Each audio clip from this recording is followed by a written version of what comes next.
Assalamualaikum warahmatullahi wabarakatuh. Perkenalkan, nama saya Erlangga Satira Dewantara yang dengan NIM saya 520411113. Saya di sini akan menjelaskan tentang apa itu software dan SDLC atau yang kepanjangannya System Development Life Cycle.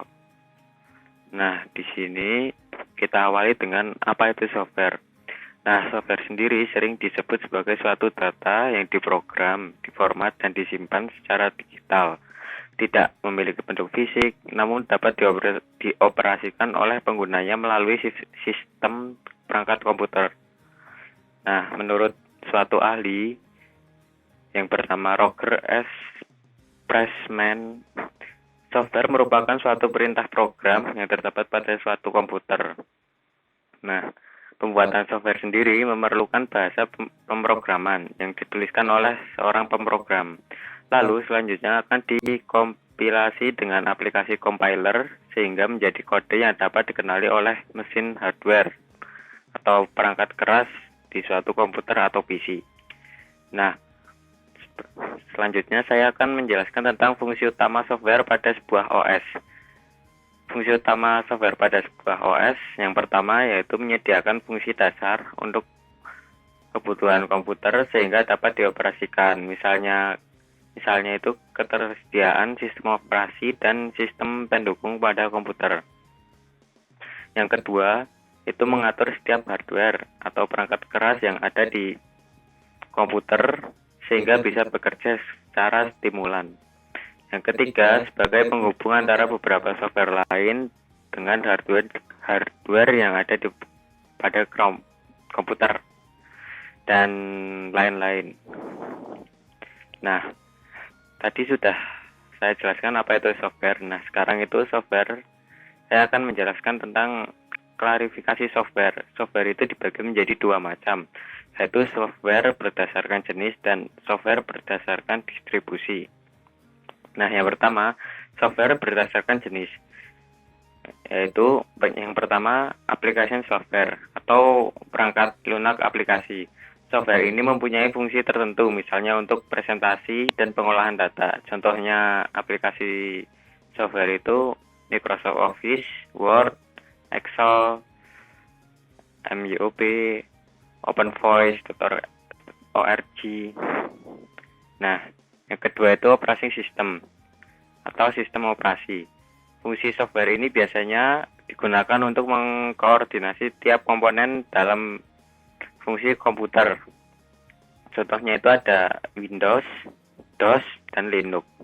Nah, yang ketiga itu programming komputer atau bahasa pemrograman. Nah, programming komputer adalah software yang berfungsi sebagai pemberi instruksi standar. Contohnya itu PHP, Java, dan Microsoft Basic. Nah, yang kedua yaitu software berdasarkan distribusi. Nah, yang pertama itu ada freeware, yaitu software tanpa batas waktu tertentu atau gratis lah. Yang kedua itu ada hardware, yaitu software yang bisa didapatkan dan digunakan secara gratis, namun dengan kompensasi adanya iklan yang akan muncul pada komputer user. Yang ketiga itu ada spyware, yaitu perangkat lunak yang dibuat khusus untuk memata-matai segala aktivitas pengguna komputer. Yang keempat itu ada open source, yaitu software yang kode sumbernya dapat dibuka atau diubah-ubah, ditingkatkan, dan disebarluaskan. Yang kelima itu ada malware, yaitu software yang dianggap sebagai perusak sehingga bisa berbahaya jika software malware itu salah digunakan. Yang keenam ada shareware, yaitu piranti lunak untuk keperluan tertentu yang dibagikan secara gratis, biasanya sebagai demonstrasi dengan fitur terbatas dan penggunaannya untuk waktu yang terbatas.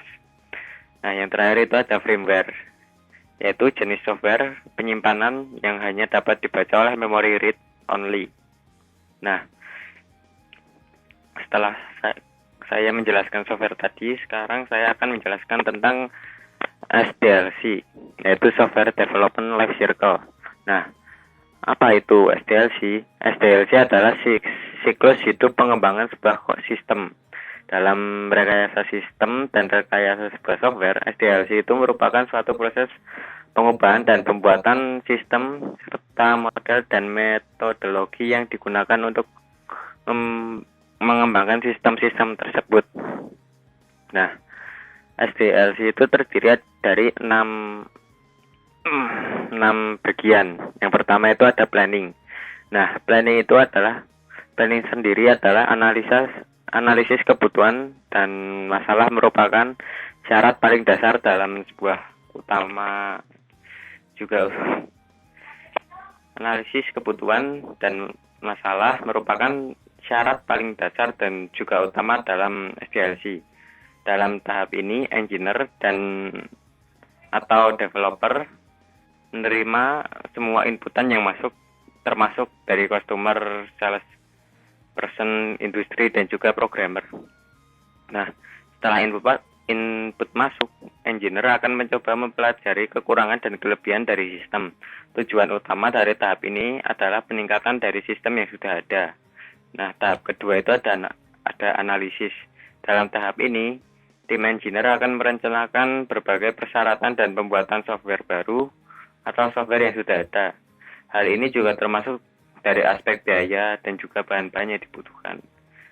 Tidak hanya itu, perencanaan ini termasuk pola rincian dari resiko dan skenario terburuk dari software yang akan di-SDLC-kan. Nah, langkah ketiga itu ada desain. Nah, fase SDLC ini dimulai dari mengubah spesifikasi sebuah software ke dalam desain plan yang disebut dengan desain dokumen spesifikasi atau DDS. Nah, semua tim yang bersangkutan termasuk dengan klien akan membantu mereview dan merancang ini dan menawarkan feedback. Sangat penting untuk mengumpulkan semua feedback yang diberikan dalam dokumen ini. Jika ada kegagalan dalam tahap ini akan berakibat biaya yang mencolok dan menjadi over. Bahkan kemungkinan terburuknya adalah dapat membuat proyek ini menjadi gagal dan bangkrut. Yang keempat itu ada implementation. Dalam tahap SDLC ini, engineer dan tim akan membangun sebuah produk dari barisan atau bahasa pemrograman. Jika tahap sebelumnya sudah dikerjakan dengan sangat detail, maka sebenarnya tahap ini dapat dikatakan tahap yang paling sulit dan membingungkan. Nah, langkah yang kelima itu testing dan integration. Dalam tahap ini itu dilakukan pengujian pertanyaan-pertanyaan seperti sudahkah kita mendapat apa yang kita mau akan terus berulang. Dalam pengujian, engineer dan tim harus memastikan bahwa produk yang dibuat tidak memiliki cacat dan sesuai dengan permintaan klien. Nah, yang terakhir itu maintenance. Nah, dengan keadaan dan kondisi teknologi yang terus berubah, tahap terakhir dari SDLC ini mengharuskan engineer dan tim tetap memelihara produk yang sudah selesai. Hal itu diperlukan untuk meminimalisir error pada produk. Nah, SDLC ini memiliki beberapa model.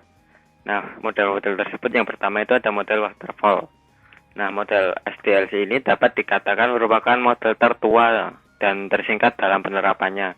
Dalam metode ini, setelah satu fase selesai, langsung dimulai dengan fase berikutnya. Setiap fase memiliki rencana kecil dan menurun ke fase berikutnya. Maka dari itu, fase ini dikatakan waterfall atau air terjun karena tipe fase memiliki turunan kecil lainnya. Namun, salah satu kekurangan dari model ini adalah jika satu detail kecil yang tertinggal dapat mempengaruhi keseluruhan rencana dan berakhir berantakan. Yang kedua itu ada Agile model. Nah, model SDLC ini dapat memisahkan produk dengan proses dan waktu. Pekerjaannya sangat secara cepat dan metodologi ini diyakini sangat efektif dan keberhasilan penciptaan sebuah produk. Dalam metode ini, tim akan mencoba tiap produk yang sesuai, yang sudah selesai dan meminimalisir kesalahan. Namun, salah satu kelemahan dari metode ini dapat memicu proyek ke arah yang salah dan tidak sesuai dengan kemampuan dan ekspektasi dari customer. Nah, yang ketiga itu ada iteratif model. Nah, metode SDLC ini merupakan metode yang memiliki repetisi tinggi. Developer akan menciptakan produk dengan versi cepat dan pastinya murah. Nah, setelah itu mereka akan mencoba produk dan merevisi jika ada kesalahan. Salah satu kekurangan dari metode ini adalah dapat mengkonsumsi bahan baku jika ada satu detail tertinggal untuk dikerjakan. Nah, yang keempat itu ada V-Sharped model. Nah, model ini merupakan lanjutan dari waterfall model. Yaitu metode SDLC ini akan mencoba tiap fase dalam proses perkembangan suatu produk. Nah, yang terakhir itu ada Big Bang model. Untuk ini merupakan model yang diklaim oleh memiliki resiko tertinggi saat dijalankan. Mengapa demikian? Hal ini dikarenakan karena pengerjaan tim akan menginvestasikan semua bahan baku ke dalam proyek tersebut. Sehingga metode ini akan berhasil jika mengerjakan proyek yang kecil dan cenderung berbahaya untuk proyek besar. Nah, ini ada yang terakhir, maaf tertinggal, yaitu Big Bang model. Itu model ini merupakan metode yang paling fleksibel dan mirip dengan iteratif model. Nah, metode ini fokus pada repetisi dalam pengerjaannya. Nah, sekian dari penjelasan saya. Jika ada kesalahan mohon dimaafkan. Wassalamualaikum warahmatullahi wabarakatuh.